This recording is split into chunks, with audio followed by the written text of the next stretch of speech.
जिस तरह से उत्तर प्रदेश में राजनीतिक दलों द्वारा अपना प्रचार प्रसार करके अपने अपने पक्ष में वोटर को लुभाने का प्रयत्न किया जा रहा है, उसमें ये दिख रहा है कि उत्तर प्रदेश में इस बार राजनीतिक परिवर्तन स्वाभाविक नजर आ रहा है। यह परिवर्तन सत्ता परिवर्तन का, सत्ता के बदलने का संकेत दे रहा है। अर्थात उत्तर प्रदेश के हर गांव, जिलों, शहर में भारतीय जनता पार्टी के विरुद्ध जो लहर, एंटी इनकम्बेंसी लहर जो चल रही है, वो असर दिख रहा है। प्रश्न ये उठता है कि इस एंटी इनकम्बेंसी के फैक्टर को भुना कौन पाता है। प्रमुख रूप से उत्तर प्रदेश में दो राजनीतिक दल ही इसके दावेदार हैं। एक समाजवादी पार्टी, दूसरा बहुजन समाज पार्टी।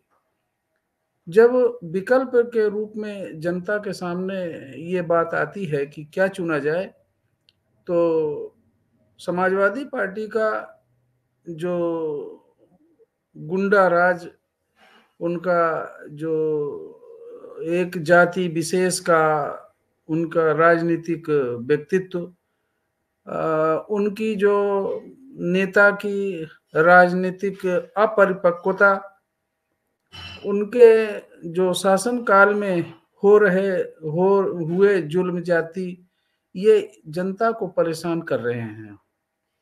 जनता इनसे वाकिफ है, इनके शासन प्रशासन से। अब दूसरा विकल्प है बहुजन समाज पार्टी।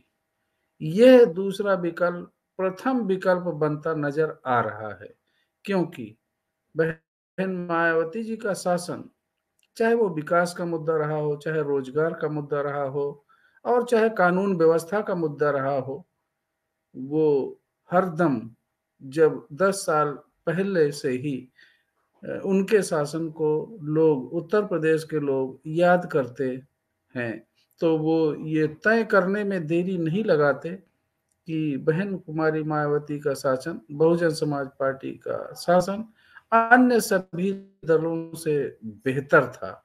उनका जो गुंडा राज उन्होंने खत्म किया, उत्तर प्रदेश में शांति स्थापित की, उत्तर प्रदेश में कानून का राज स्थापित किया।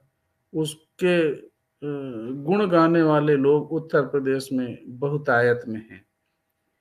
वोट के रूप में ये परिवर्तित होगा कि नहीं होगा, तो जनता कई वर्षों से, चाहे वो मंदिर मस्जिद का मुद्दा हो, धर्म जाति संप्रदाय का मुद्दा हो, या बीजेपी के कुशासन का मुद्दा हो, जनता ऊब चुकी है।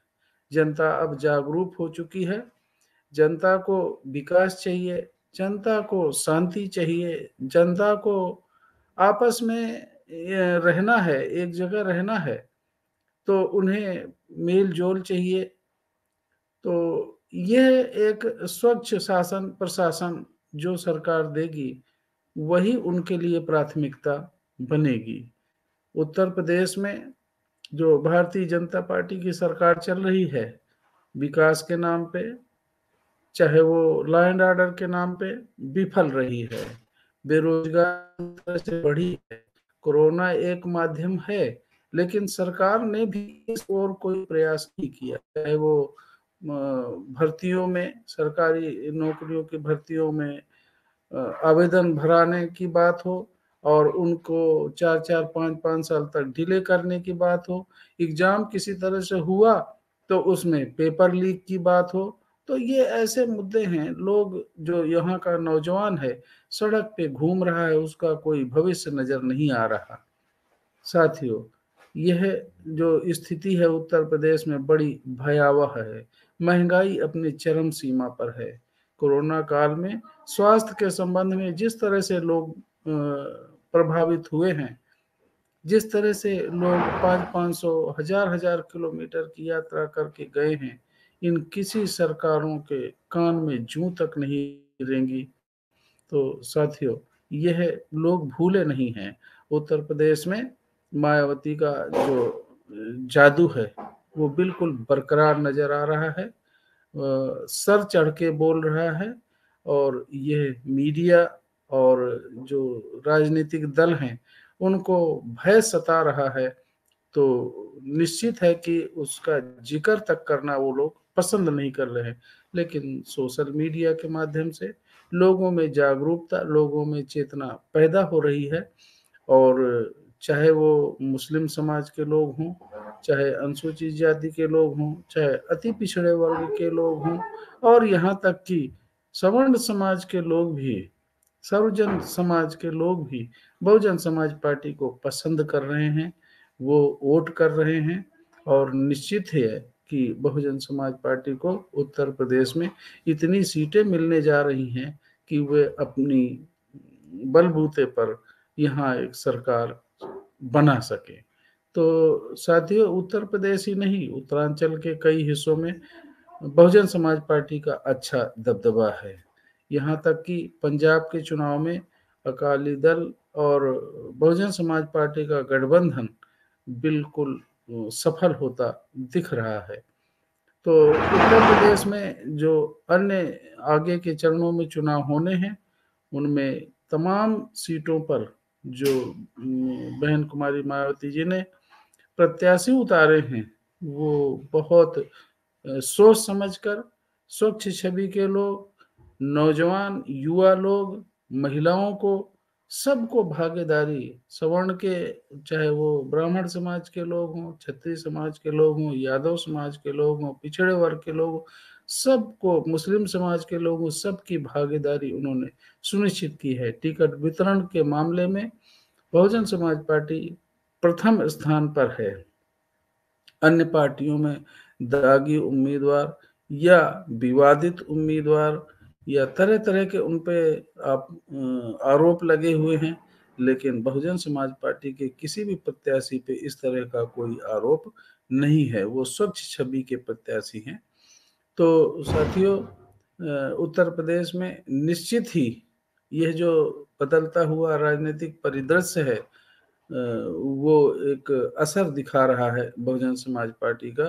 तो बहुजन समाज पार्टी, जो उत्तर प्रदेश की जनता बदलाव की ओर, कि हमें बदलाव चाहिए, तो उसमें विकल्प के रूप में बहुजन समाज पार्टी को लोग पसंद कर रहे हैं। तो निश्चित है कि ये अगले चरणों के चुनाव में बहुजन समाज पार्टी के प्रत्याशी हर सीट पे कड़ी टक्कर दे रहे हैं, और जो भारतीय जनता पार्टी है, वो कहीं कहीं तो दिख ही नहीं रही। उनका खदेड़ा गांव-गांव में जारी है। उनके प्रत्याशियों को गांव में घुसने नहीं दे रहे हैं, शहरों में घुसने नहीं दे रहे हैं, और जितनी इनके विरुद्ध लोगों का जो एंटी इनकम्बेंसी फैक्टर है भारतीय जनता पार्टी के शासन के विरोध में, वो लगातार बढ़ता जा रहा है। निश्चित है कि भारतीय जनता पार्टी को पराजय का मुंह देखना पड़ेगा, उसको सत्ता से हाथ धोना पड़ेगा, और एक बदलाव उत्तर प्रदेश ही नहीं, पूरे देश के राजनीतिक परिदृश्य पे आता हुआ दिखाई दे रहा है। धन्यवाद साथियों। जय भीम, नमो बुद्धाय, नमस्कार।